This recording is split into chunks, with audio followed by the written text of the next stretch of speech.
Mon nom de famille est Rosé et mon prénom est André. Tout le monde me connaît sous le petit nom de Titi, dont j'ignore complètement depuis quand ça date. J'ai été à l'école à Rives et j'ai fait toute ma jeunesse dans le quartier ici, où encore à l'époque, la rue là était en cailloux, on jouait au nu, on jouait au football. Il y a une chose que j'aurais voulu faire comme tous les gamins, c'est-à-dire jouer au football. Et puis à l'époque, mon père m'a interdit d'aller m'inscrire au Stade Lyonnais. Et qu'est-ce que j'ai fait? De temps en temps, il y avait un terrain de basket sur Perton. Et puis en fait, j'ai fait une carrière de basketteur au début au lieu de footballeur. Et puis après, Nyon est monté en Ligue B, puis est monté en Ligue A. J'ai eu la chance de... Mais j'ai pas beaucoup joué, ça c'est vrai. Mais j'étais quand même avec l'équipe de Ligue A, dont l'entraîneur à l'époque était Carlo Lamprecht. Et puis en même temps, je me trouvais à la plage avec des amis, puis je voyais les copains nager, etc. Puis je me suis mis à la plage à nager. Et chaque fois, à partir du 15 ou 20 avril, on allait déjà nager dans l'eau froide. Et puis c'est là que j'ai fait une carrière au cercle des nageurs tout au début, en faisant de la natation, après du water-polo. Puis après le water-polo, je me suis spécialisé dans la longue distance, donc traversée du lac, etc. Et puis comme il y avait un plongeoir à la ville de Nyon, enfin à la plage, un plongeoir des 5 mètres, j'ai appris à plonger. Puis après, ça m'a amené à faire de la compétition au plongeon à 10 mètres, où j'ai été à des championnats romans et des championnats suisses de plongeon à 10 mètres pour juniors. Alors il y a toujours une anecdote de mes copains, parce que j'ai fini deuxième, on était deux. Mais bon, il fallait quand même plonger à 10 mètres avec un exercice. Et puis un jour, je me suis rassuré parce que je me suis dit, mais le premier, il était avant-dernier. Ça a commencé quand j'étais au cercle des nageurs. Et puis il y a le caissier qui, à l'époque, commençait à avoir un âge certain, si j'ose dire.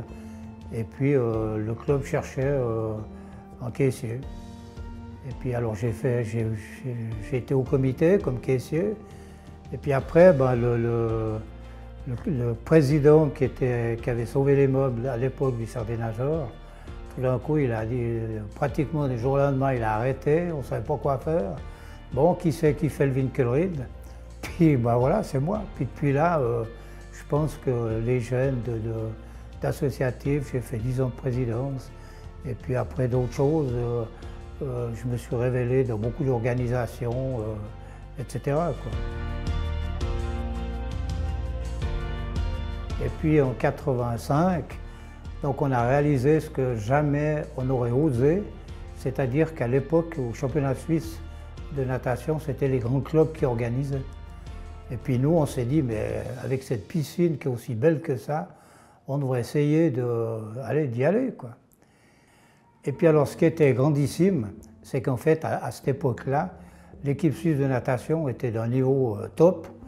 Donc Dan Walsall avait fait son record de champion du monde à Bellinzone. Donc nous, on était les championnats suisses juste derrière. Donc il y avait toute l'élite inimaginable de Suisse qui nageait à Colovray, une semaine de grand soleil. Et l'avantage à l'époque, donc on avait la TSR qui était là en direct pendant les 3 jours. En fait, là, avec la Fondation du sport, du moment que on l'a créé, donc à l'époque entre l'UEFA et la commune, et puis il fallait un secrétaire attitré qui était selon les statuts. Alors le syndic m'a dit, M. Rosé, venez avec moi, puis après c'est moi qui ai pris les PV des séances, puis ça fait 20 ans que ça dure, quoi, voilà. La fondation de l'UEFA, on finance des projets qui, alors c'est une certitude que sans ça, ils ne pourraient pas le faire. Et à Nyon, je pense qu'on est né sportif, on est né événementiel.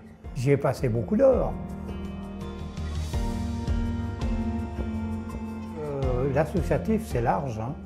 Et puis du moment que j'étais apparemment un bon personnage dans les associations, j'ai mon collègue de la commune à l'époque, il me dit « On a besoin d'un président à l'association vaudoise des traumatisés crâniens et cérébraux ». Je ne savais même pas si c'était un AVC à l'époque. Aujourd'hui, oui, puisqu'il y en a passablement. Puis il me dit « Viens donner un coup de main ». Et ce coup de main, ça fait 12 ans que j'ai dit oui, que je ne savais même pas m'occuper d'handicapés. Et puis je fais les comptes, je fais l'administratif et j'organise toutes les sorties, les balades, etc. Alors en fait, maintenant, je fais plus de social que de sport. Si on cherche un endroit pointu, si j'ose dire, ce sera forcément Colovray. Donc on y a passé, on fait des entraînements, on a fait des championnats suisses, enfin, on joue au water-polo. Donc c'est une bonne partie de ma jeunesse, avec une camaraderie, puis il faut reconnaître cette piscine, elle est merveilleuse. Et puis ensuite, il y a Colovray, qu'est-ce qu'il y a? Ben, à côté, il y a tout le siège de l'UFA. Donc là, c'est les 3 ou 4 ans de début de négociation. Et puis c'est la Fondation pour le développement du sport. Puis l'autre côté, alors là, j'ai participé à l'inauguration du Stade Lyonnais en 1991 avec les vétérans. Donc on s'occupait de la buvette, enfin.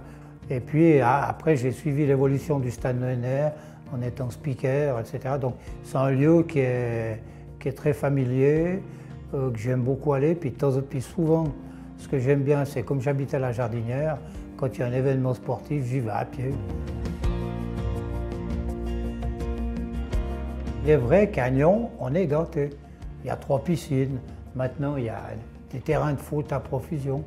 Alors évidemment que le problème, c'est que maintenant, on ne construit pas assez vite par rapport au nombre d'enfants qui viennent au monde, si j'ose dire. Et c'est toujours le problème pour les choses en salle, c'est qu'on construit d'abord des salles pour des classes d'école que pour le sport. Donc l'avenir du sport viendra probablement avec la Hall multisport qui permettra d'organiser pas mal de compétitions sans demander la permission au directeur des écoles, si j'ose dire. Et puis parce qu'en fait, la qualité du sport à Nyon, elle est là. Donc c'était par exemple le même problème qu'on avait au tout début qu'on n'avait pas de piscine. Ben, les meilleurs nageurs qui avaient le Genève Natation, c'était 4 Nyonnais, quoi. Parce qu'on n'avait pas les moyens avec les entraînements qu'il y avait au lac. Alors maintenant, il y a eu beaucoup de progrès et l'avenir, c'est quand même de donner aux sportifs les moyens de propulser le Nyon, de la ville de Nyon, en compétition, soit nationale ou internationale.